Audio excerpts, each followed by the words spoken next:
Welcome to Disrupting Japan, straight talk from Japan's most successful entrepreneurs. I'm Tim Romero, and thanks for joining me. Today we sit down with Chika Terada of Sansan. His company's got a really unique approach to managing business relationships on both a personal and corporate level through using business cards. Now, those of you outside Japan have probably never heard of Sansan, but you're going to very soon because they're expanding really aggressively into the U.S. and Southeast Asian markets. Chika's a great guy, and this turned out to be a really good interview. We'll talk about his expansion plans into the U.S., the importance of business cards in Japan, and about his own challenges in moving from a really large Japanese multinational to start his own company. I think you'll enjoy this one a lot. So here we go. So I'm sitting here with Chika Terada, the CEO and founder of Sansan, and thanks for sitting down with us today. Thank you for having me here today. It's our honor. Rather than have me explain what Sansan does and the services you offer, why don't you explain it in your own words? Okay, sure.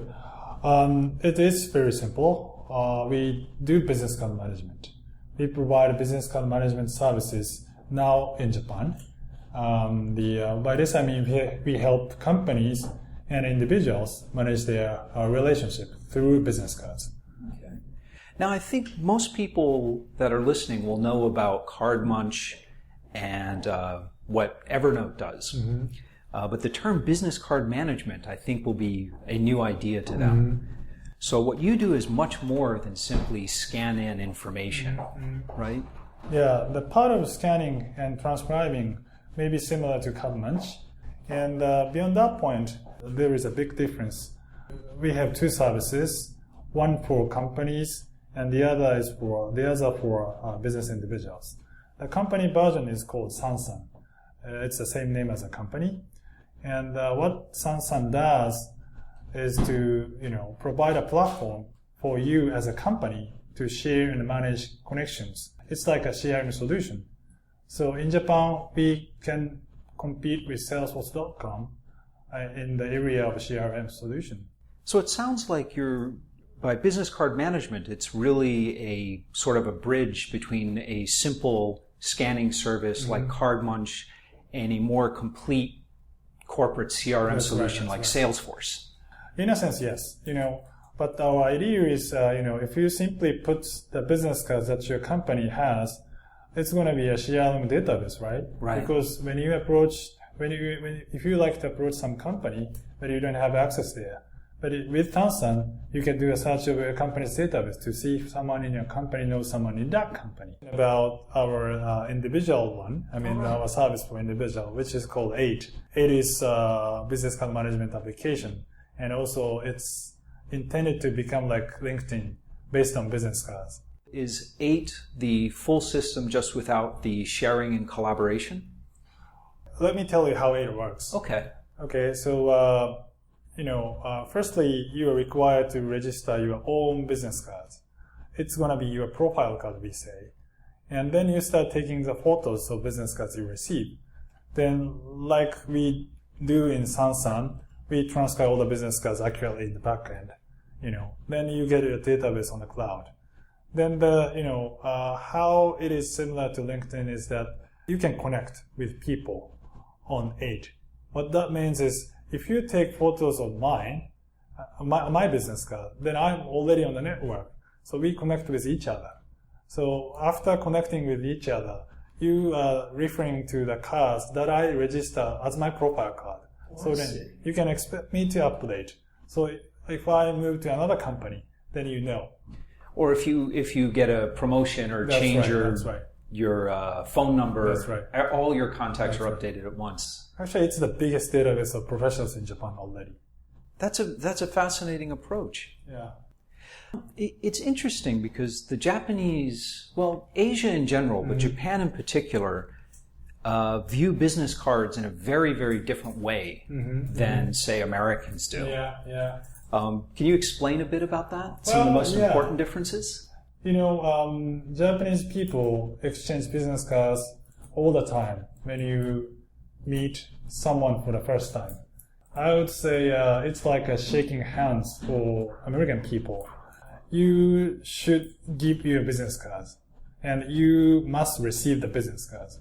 But the use of business cards has really changed. So I've been in Japan for more than 20 years. Mm-hmm. And when I first started doing business in Japan, I had long boxes and boxes of 100 of these business cards. The business card would tell you the person's position, how you needed to talk to that person, what kind of questions it was acceptable to ask that person.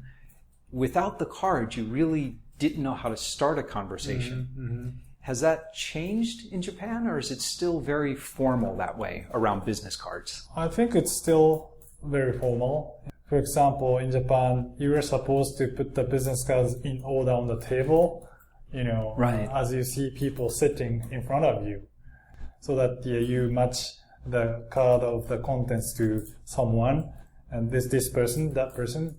Quite a complicated protocol, isn't it? Yeah. Right. Well, that's the way we still do in Japan. Of course, people who are familiar with the U.S. culture, U.S. business culture. I know LinkedIn is replacing, the function of business cards somehow, and people, instead of bring business cards, they just connect on the LinkedIn afterward, right? Right.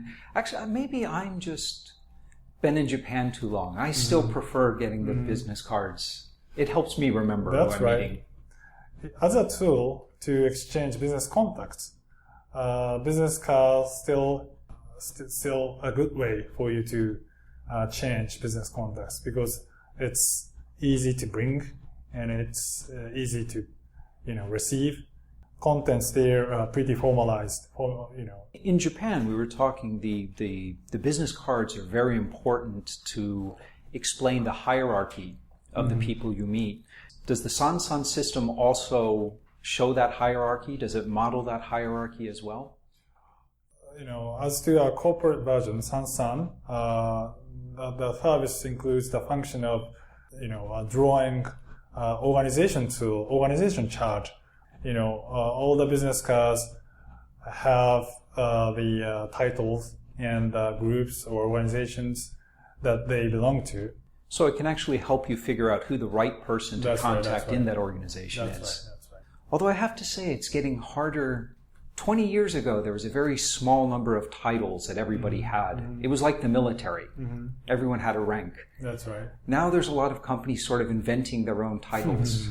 It's difficult to tell who people are sometimes. This is true. I mean, so title doesn't tell you that much, compared to the before. That's true. But still, it has some information. It has some level of content.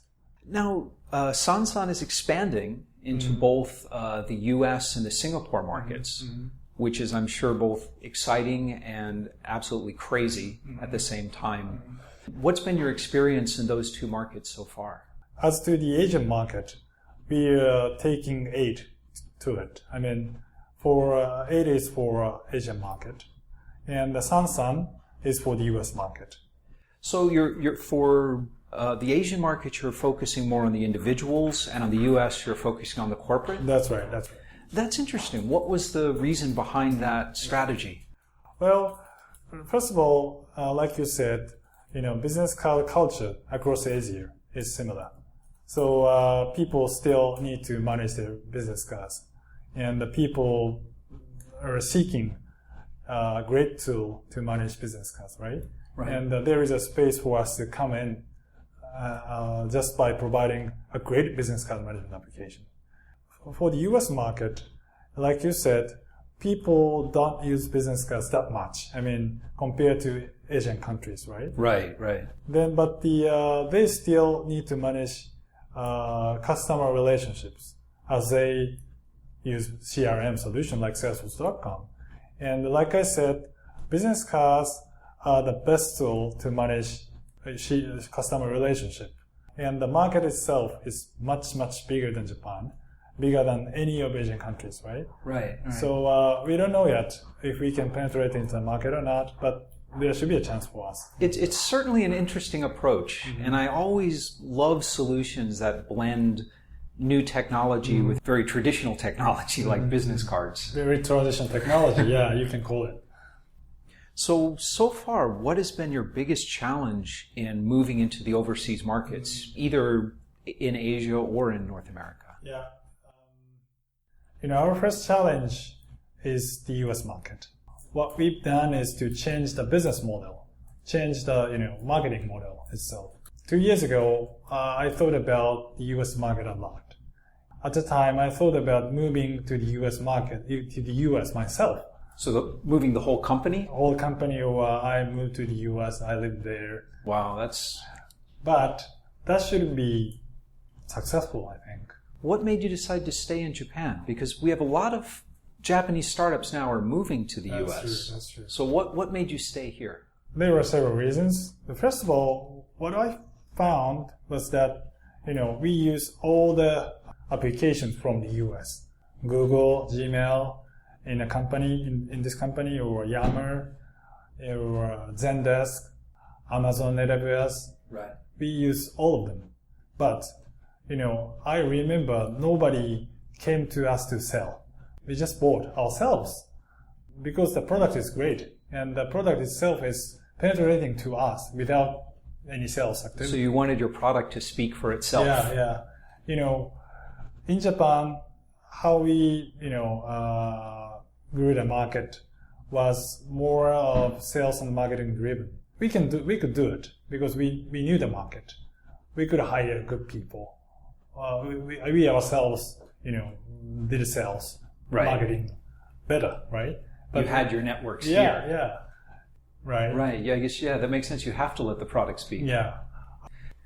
Now, your background is very different from a lot of the entrepreneurs that I talk to in Japan. I mean, you spent most of your career at Mitsui, right. Mitsui Bussan, which is a very large, traditional Japanese company. Yeah, that's true. So what made you decide to leave Mitsui and found a company? Well, even before joining Mitsui, I decided to start my own company. Actually. Really? Yes, from the childhood. Okay. Maybe it was a natural choice for me to think about it because my father ran his own business. And I was very ambitious even in my childhood. Okay. So I should try something big. Then naturally, trying something big means making a big business. So why go into Mitsui? That's something. Yeah. I don't know if it was the best choice or not, but at the time I first needed to understand or study about the mechanism of big Japanese companies. I wanted to build up my skill and experience in a big company. So did it work? Did you get a chance to work with startups and? Yeah, I mean, my career at Mitsui is a bit different from, usual Mitsui guys, I think. Mitsui is a collection of specialized business unit. It's ranging from food, textile. Right, it's a huge conglomerate. Yeah, huge conglomerate.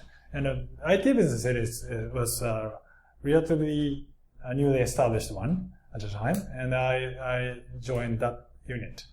So did it have a lot of independence? Yeah. Oh, okay, that is good. That's why, that was a good choice for me. For example, I spent 1.5 years in Japan, and then after that I was sent to the US, and I had a chance to live in the US for 1.5 years. My mission there was to find the prominent venture companies in the US and take them into Japanese market. So I visited many US startups at the time. So that was a great experience for me. So you were already quite familiar with startup culture and entrepreneurs by the time. Yeah. In a sense, yes. I got familiarized with US startup economy at the time. But even so, like jumping from working with entrepreneurs to doing it yourself had to be a big change. Mm-hmm. What was the most surprising thing you found when you started running your own company? I had decided to start my own company. Right. So while working at Mitsui, I tried to not mix up my ability with the company's ability. Ah, yes. At the time, the way I think is like, I can do this because the company name is big. Mitsui has a big name. Mitsui has a big trust. That's what I thought. But after I started, it was not true. In IT field, you can do it yourself. So I try to be distant from the name of Mitsui. I committed to myself. I am alone. So I need to do everything myself. So people maybe not, friendly to me or kind of thing. But, as a matter of fact, people are still very helpful. And the people, who got to know at Mitsui really supported me anyway. Well, that's good. So people, it's nice to be surprised that way. Mm-hmm. So people were more helpful and supportive than you thought. Yes. That's great news. So what was the reaction from coworkers and family when you left Mitsui to start a company? Well, I declared that I quit Mitsui in few years from the day one to my peers or to my colleagues in a way. Everyone was expecting it? Yeah, yes. Well, now wait a minute, because I have friends who work at very large companies, and they're always telling me they want to leave this company and start their own. And I think both of us know that it's never going to happen. So did they believe you, or did they think you were just one of these guys talking? In the end, they believed. I mean, of course, because you did it. I quit. Yeah. But yeah, like you said, I said I'm going to quit again. And but still, so even deciding to quit in the future, I mean, I committed really seriously to the company. So in that sense, maybe they're not skeptical about, Interesting. Yeah. So are they a customer now? Yeah. Awesome. It's one of the big customers. Right? Excellent. Yeah. What advice do you have for people who are working at these large companies, who are thinking of starting their own or dreaming about it? If I talk to people working for big companies about changing jobs, about starting companies, what they say is, there is something left for me to finish in this company, kind of thing. So they think their work isn't finished yet? Yeah. But my advice to them is, your work never finishes. Never finished. So you need to decide.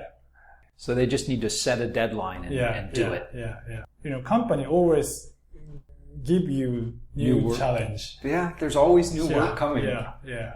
Well, I guess that makes sense. I mean, if you have a real deadline, I mean, that's the difference between like a plan and just a dream. Yeah. So were your parents and family very supportive of the idea? When you said, I want to start start my own company, they said, that's great. Yeah, I think so. I don't remember that well, but yeah, I'm very proud of, that I joined Mitsui, because Mitsui is a good company anyway. But, my father, after joining Mitsui, I had a lot of opportunities there. Right. And a lot of challenging assignments there. And my father always supported. I mean, for my father, suddenly I said to him, I'm going to quit. Maybe. Yeah, he was supportive in the first place. Every step of the way. Yeah, because maybe, he worked for some big company 15 years. Then he started his own company. Okay. So maybe he knew what was going to happen. Yeah, maybe. The time was much different from the time of mine, because it was like 35 years ago, 40 years ago. So lifetime employment was more popular. It was solid, yeah. Yeah, it was solid. Nobody got fired from big companies 35 years ago. Even though he started. It is, right now, I think, is a very exciting time in Japan. The whole attitude towards startups is really changing. That's right. Early on, when you were talking to very large Japanese companies saying you should use our service, were they pretty open to the idea of working with a small startup they'd never heard of? Or are they still resisting that idea? Still resisting. I mean, Japanese big companies tend to prefer, proven solution, proven tools. They are reluctant to become the, first users. It hasn't changed a lot. Really? Yeah, but still. But how do you get around that? You have Sansan has some very large, famous Japanese customers. How did you convince them to work with you and to give you a chance? So that the one successful case speak a lot to all Japanese companies. For example, Mitsui is using this. Then other company in the same industry may be more interested in it. That should happen in all over the world, but in Japan, that tendency is more obvious. Yeah. So the first one is really hard, and then it gets easier. Yeah. Now these days, a lot of startups, even very early stage startups in Japan, have an idea that they need to go global. As a startup company that really is going global, do you think that all Japanese startups should be looking at the global market? In general, Japanese market is nice size. Yeah. I mean, you can make money, nice money, only in Japanese market. So in that sense, you can focus on Japanese market. That makes sense anyway, right? You can be very profitable here, but you chose to move overseas rather quickly. So what was the reason for that? Why not stay in Japan and make lots of profit? Maybe it's because of our vision, our mission statement. Our mission statement is that creating a resource from everyday business encounters and transform the way the world works. Or the vision the vision is change the world to be a better place, right? I mean, it's simply saying.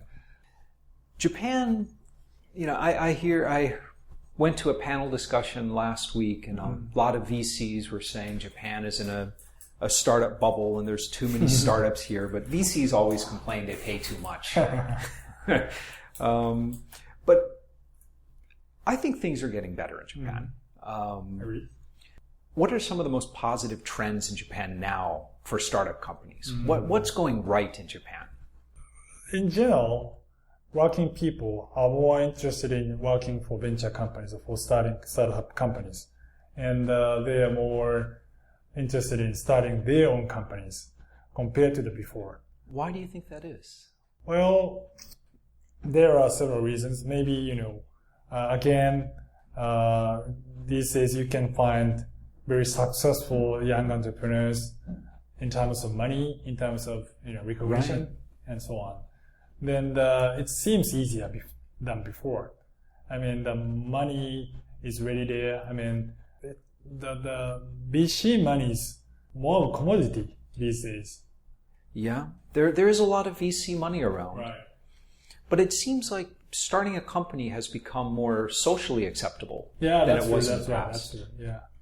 And the Japanese government is supporting. And that message from the Japanese government is changing the perception of startups, I think. Okay.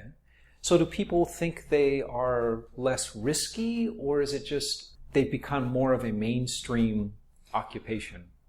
Mainstream. Maybe mainstream is too strong a word. Too strong, too early, maybe.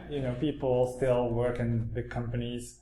So, So startups are good to the society. That's the message. Are good to the economy on the whole. That's the message coming out from the government, right? So people see starting a company as a social good. Yeah. Well, that is important. Yeah. And that is new, I suppose.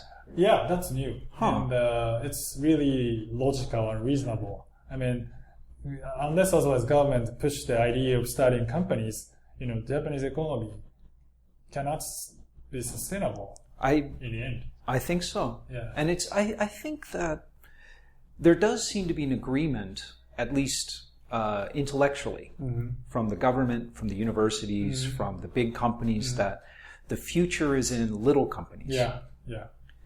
But Japan has always been very good at top-down decisions. And Japan has always had a lot of trouble with bottom-up That's right. decisions. it seems like startups are going to have to be a bottom-up movement. So, maybe the word of venture or venture company, became popular in Japanese society was around 2000 or 2001. And it's already been 15 years. So the generation, industry is more matured, I think. Right. So there are serial entrepreneurs now. You can find serial entrepreneurs recently. That's a new phenomenon. That's true. Yeah. Then, you as a serial entrepreneur. I've started a few. But you were not native Japanese, right? No. But, there are a few native Japanese serial entrepreneurs these days, right? Yeah. They are very supportive to the economy. Well, I think another really positive trend is that some of these serial entrepreneurs are now investing in new companies. That's right. So we have a new generation of angels that are coming online. Yeah. So those money, those angel investors are not only about money, but also about real advice or real help that the startups needs, right? And that's quite a bit different from traditional Japanese VCs. Mm-hmm. That's right. Traditional Japanese VCs means the venture arm of big companies, right? Right. So the people Jafcos there, and the NIFs and all from big companies. They don't know about startups. No. But those new angel investors know about startups, and they have money enough to invest. Well, it sounds like you're very optimistic about startups in Japan. Yeah, I'm very optimistic. Unless also I can be optimistic about the future of Japan itself. Okay, with all of the positive, optimistic things going on, if you could change one thing in Japanese society or legal framework or way of thinking to improve startups in Japan, what would you change? If I could change the perception of big companies, the executives of big companies, that'd be great. So to change the way that large company executives look at startups? Now look at their employees. Oh, okay. How should it change? In general cases, if you quit big companies, the company may think that you betrayed. In a sense, of course, it's changing a bit. But in my sense, in my thought, it's better for the company itself.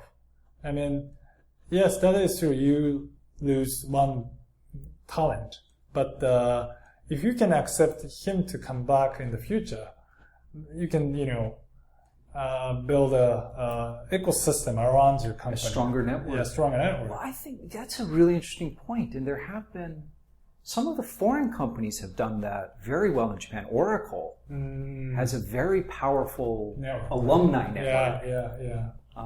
So does IBM, for that matter. Yes. So there are plenty of examples where this works in Japan. Yeah. Well, listen, Chika, thanks for sitting down and talking to me. Thank you. And we'll look forward to hearing great things about you and Sansan in America and the rest of Asia. Was it okay? It's great. Okay. Listen, if you want to get in touch with Terada-san or to see links to any of the resources we talked about during the show, take a look at the show notes at disruptingjapan.com and leave a comment. If you like what we're doing, please go to iTunes, leave us a good review. That's really the best way you can help us get the word out and to support the show. I'm Tim Romero, and thanks for listening.